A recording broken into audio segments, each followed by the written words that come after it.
Coming up on the Talon News. Argyle's basketball season starts. The Hope Center helps out with COVID.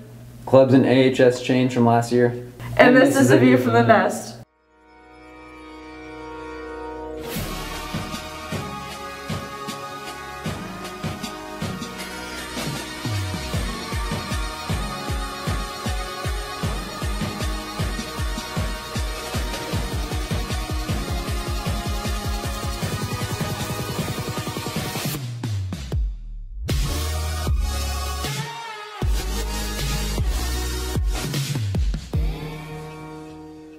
Hey Eagles, welcome to the Talon's broadcast, and I'm Sloan Dial. And I'm Jacob Lorman. At the start of November, girls and boys basketball kick off this year's season. Kenzie Emmons and Ella Rader get a closer look and talk to some members on the team.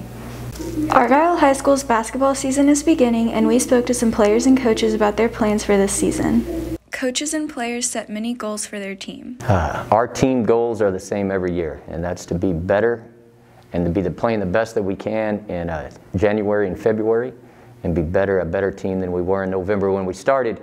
And if we do that, that means we're playing in the playoffs, we're playing the best basketball that we can. And at that time, and good things will be happening. We'll get to play a lot of extra games. I think we've set the ultimate goal of getting another banner on the wall. And then we'd also like to just win every game we can, see if we can go undefeated. We spoke to members of the team about why they joined. I joined basketball. I've been playing it like my whole life, and so it's kind of just part of me. I love playing it. I love being with the team and hanging out with the guys. I think when I was little, my dad always kind of pushed me towards playing it. It helped that I was taller than everyone else, but I gradually started liking it more and more the older I got.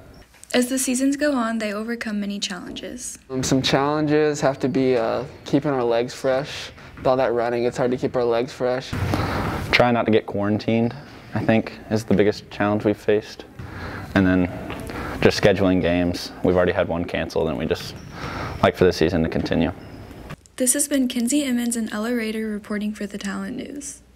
Be sure and show your support for our basketball team as they start their season. Cross Timbers Church has created the Hope Center to be a place where the practical needs of people can be met. Riley Hawk and Delaney Leckowitz get a closer look. Cross Timbers Church has been helping spread positivity in their community with the Hope Center. The Hope Center provides help to those who need it.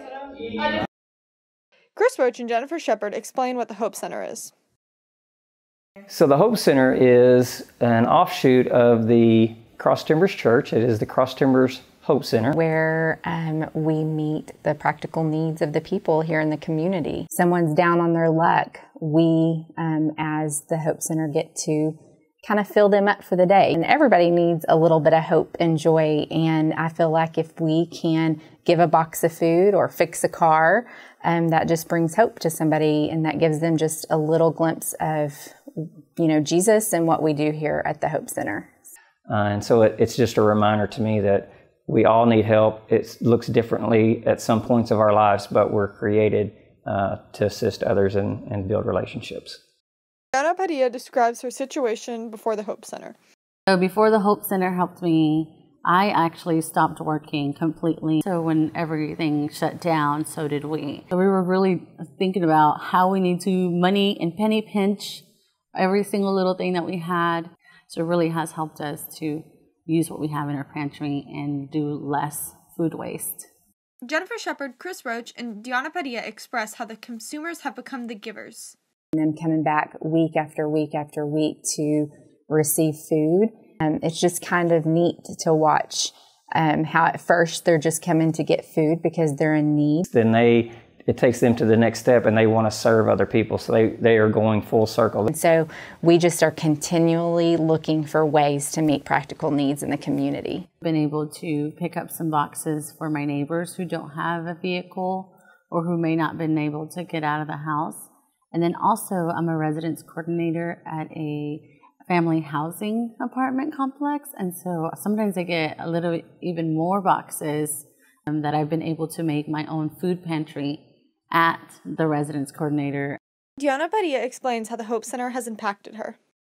The Hope Center has helped me in being more intentional with what I'm doing, and then just the giving heart. Like, they are so giving to me. I feel like I have to give to someone else. I have to keep that ripple effect going, because I can't just keep it to myself. I have to be generous.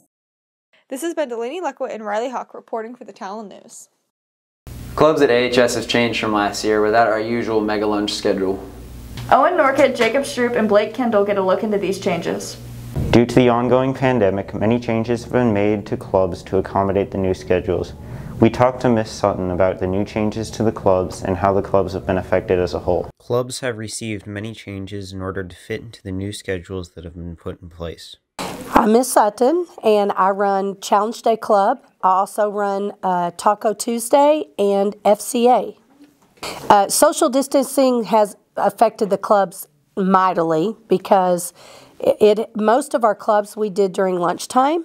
And so because of that, because of COVID and because of the social distancing, we've had to go back and not have mega lunch, which has affected all the clubs. And it's been a really, really difficult transition because the clubs, thrived because kids came during their lunchtime and had an hour, so they had time to eat and then they had time to go to a club. But we can't do that because we can't have the numbers. We can't have that many kids together, and they have to be social distanced. And so because of that, the lecture hall's been taken over, so we don't have that place to have clubs. And kids don't have time to get their food and come to a club during lunchtime. I think all the clubs at our school have been affected by not having mega lunch because, kids have that time open. Kids at Argyle High School are so involved in so many different things. So even if you have a club meeting before school or after school, that takes away a huge handful of kids that can't be there because of band or because of athletics or even because of tutoring, because now we don't have tutoring during mega lunch because, now kids have to come before school or after school. And so I think it's affected all the clubs. Well, they're just smaller. I mean, that just like I said, you don't have as many kids that can be a part of it. And again, you lose a lot of kids that you would want to be a part, that maybe their parents work or they don't have the support at home that some other kids have. And those are the kind of kids that we want to reach out and find them a place to be or somewhere to fit in. And not having availability, just not being practical makes it really difficult. Miss Sutton explains the negative effects of the new club schedules.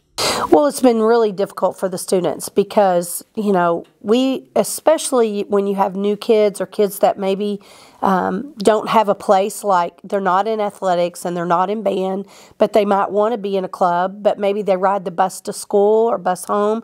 They can't come before school or after school. Their parents work. So, for a guitar club, for example, or even Taco Tuesday, for example, we had clubs where kids could come and have a place to be and they felt like they belonged to something. It's totally, this year with social distancing, has taken that aspect of school away. And not only, like Challenge Day Club, we're meeting before school and we're meeting after school every other Thursday, but that still is difficult because you can't have as many kids there. Kids can't come. And so, it's difficult for kids to find a place to fit in if they don't have some sort of club to be a part of.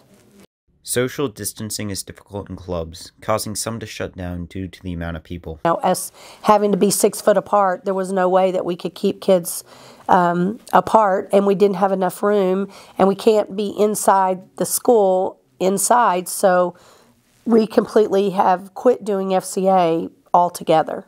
Well, again, we've got to be social distance. And so, it's kind of like at lunch when they allow kids to have their mask off with, 6 people at their lunch table. Those are the only people that you're around ever without your mask on. Otherwise, we always have our mask on.